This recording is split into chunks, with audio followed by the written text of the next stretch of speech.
အားကစားလောကမှာ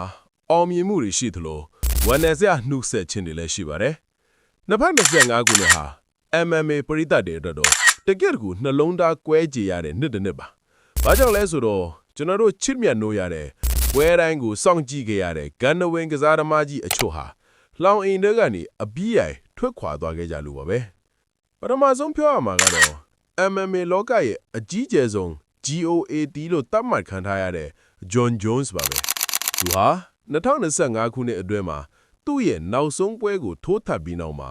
လက်အိတ်ကိုလှောင်အိမ်အလဲမှာခြံထားခဲ့ပြီးအနားယူသွားခဲ့ပါတယ်။အသက်အရွယ်အရရောဒိုင်ယာတွေကြောက်ရောသူဟာအမြင့်ဆုံးအချိန်မှာပဲလမ်းခွဲဖို့ဆုံးဖြတ်ခဲ့တာပါ။သူ့ရဲ့ထွက်ခွာမှုဟာ UFC Heavyweight ဝေတန်းအတွက်တော့ကြီးမားလာဟကွက်တစ်ခုဖြစ်သွားခဲ့ပါတယ်။နောက်ထပ်ထွက်ခွာသွားသူကတော့ UFC သမိုင်းမှာအောင်မြင်ဆုံး Heavyweight Champion Steve Miocic ပါပဲ။သူဟာJon Jones နဲ့ပွဲပြီးမှပဲအနားယူကြောင်းတရားဝင်ကြေညာခဲ့ပါတယ်။မိထက်သမားချန်ပီယံကြီးလို့လူသိများတဲ့ Miocic ဟာသူ့ရဲ့ခိုင်မာတဲ့စိတ်ဓာတ်နဲ့အားကစားသမားကောင်းပြီးထက်မှုတွေကြောင့်လူတိုင်းရဲ့လေးစားမှုကိုရရှိခဲ့သူပါ။သူတို့နဲ့အစလုံးထွက်ခွာသွားတာဟာခစ်တစ်ခုနီးကုန်းချုပ်သွားတာနဲ့အတူတူပါပဲ။သူတို့ဘာကြောင့်ထွက်ခွာသွားရလဲ။အဓိကကတော့အသက်အရွယ် age factor နဲ့ခန္ဓာကိုယ်ရဲ့တုံ့ပြန်မှုတွေကြောင့်ပါ။ MMA ဆိုတာ